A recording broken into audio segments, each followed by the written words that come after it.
In 2015, my husband, Elliot, was diagnosed with Parkinson's disease.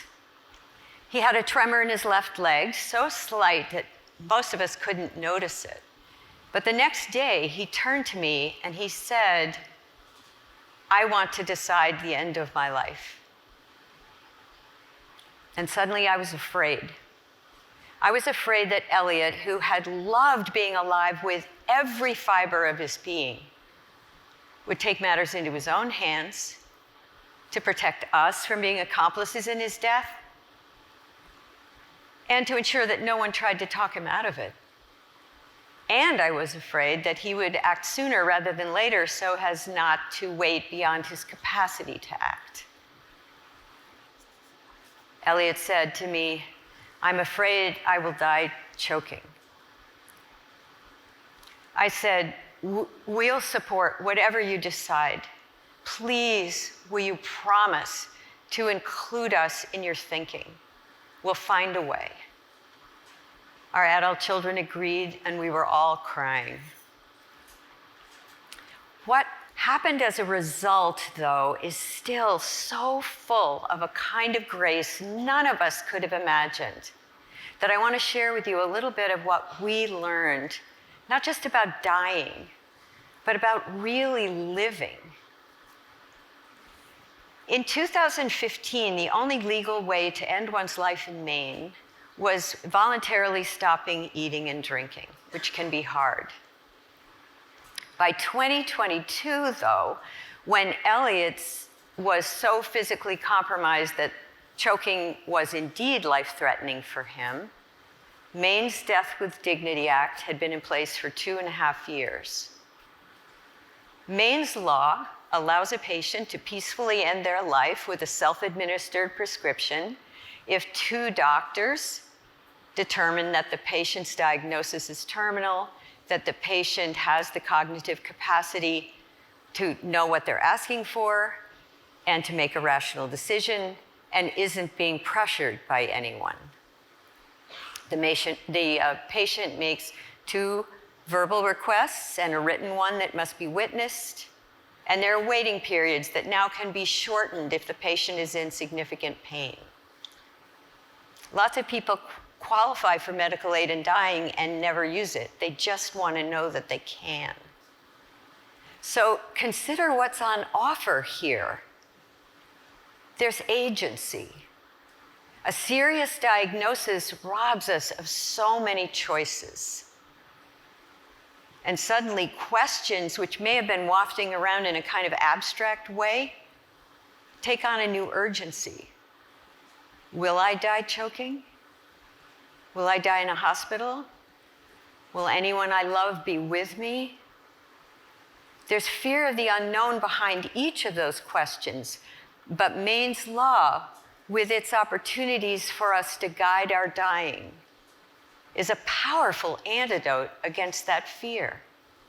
In Elliot's case, we could see the way, lifting his fear about how he would die was easing him into acceptance of the reality of death itself. We could see him turning his full attention to living, to people he loved, to songs he wanted to sing, and yes, to bad dad jokes.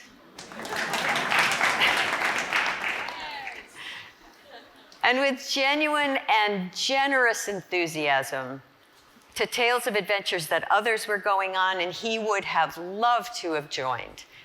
This seemed particularly astonishing to me because Elliot was losing so much of the mobility that had given his life special joy. He was a natural athlete, beautiful at everything he did, on skis or skates, soccer cleats, tennis shoes, on a climbing rope. He loved moving his body through space. But his acceptance was making room for us to draw in what mattered in life. To say, "I love you."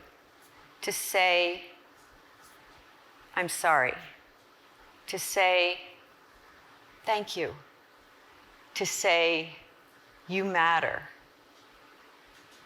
Our family had those conversations. Elliot and I spent long afternoons drifting back through our lives together, laughing over ridiculously mishapped adventures and sharing gratitude for the magic of finding and refinding each other through more than 50 years. We took Elliot to lean into the wind at the summit of Mount Washington. And we took him back to the Grand Canyon to breathe in the beauty of its gorgeous expanse. Those are two of the places in the natural world that over and over in his life had spurred his sense of wonder and his deep spirituality. I was slow getting to the acceptance that was freeing Elliot to live so fully in the face of death. I'm sure that the constant flow of tasks and decisions around his care was anchoring me in practical mode. And I'm sure the powerful protective forces inside of me were pushing back hard against the tsunami of grief. It's not as though we can just decide to accept anguish. Our species has evolved to push back against pain. So it often takes a little something to catch us off guard and begin to crack us open. In my case, it took the crisp sterility of the little white paper bag holding the medication that Elliot would take to end his life. The pharmacy had called me to go over the protocols of pickup and storage. And through that conversation, I remained a responsible, coherent adult. Then I got to the high security pickup window, and visceral reality knocked me flat. My practicality evaporated. All my emotions were undefended. And by the time I was carrying the little white paper bag out to the parking lot, I was sobbing, bent over double beside the car. I crouched there, the full force of Elliot's dying pressing me against the earth. We would lose him as husband, father, grandfather, brother, friend. We would lose the future to build and grow into together. And nothing I believed about the way he would live on in all of us provided any comfort in that moment. And then, into my already broken heart landed the question, have I done enough? With its insistence on all of our messy imperfectness. It was a long time before I could see well enough to drive home. But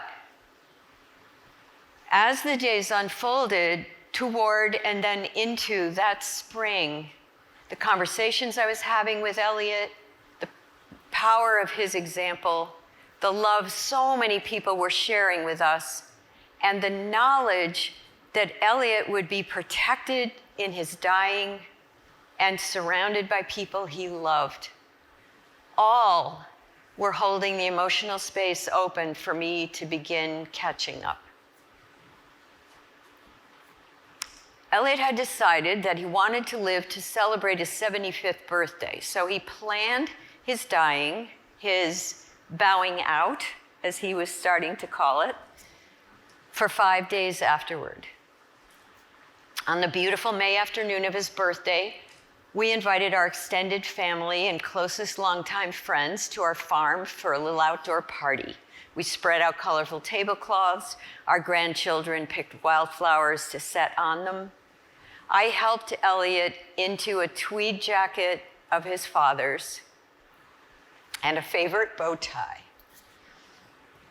And as I did, I could feel, it was as though the sun were shining into an open space inside of me where my pushback against reality had been. And there was space, there still is, to feel fully and to live fully. Elliot had wanted lots of singing at the party, so a couple of friends brought guitars, and we sang folk songs and songs from musicals and old hippie protest songs and Take Me Out to the Ball Game songs. We had asked our guests to write down what they would have said in a toast, and so that we could read those love letters to him over the next 5 days, and a friend took beautiful photographs that we could stream on the wall across from Elliot's bed. Elliot was having a lot of trouble talking by that May, but when I tucked him into bed that night, he reached up and he put a hand on either side of my face and he whispered. That was amazing. The grace of Maine's Death with Dignity law, with its gifts of relief from suffering and its opportunities to nourish the immediate wonder of living, still guides our family. I hope it will be protected here and expanded elsewhere where it's so badly needed and wanted. And I also hope that all of us can stay awake to those moments that want to crack us open and can allow ourselves to be at least a little gobsmacked every day by the reality of death. Because if we can let go of our fear of dying, what we gain is a spacious freedom to really live. Thank you.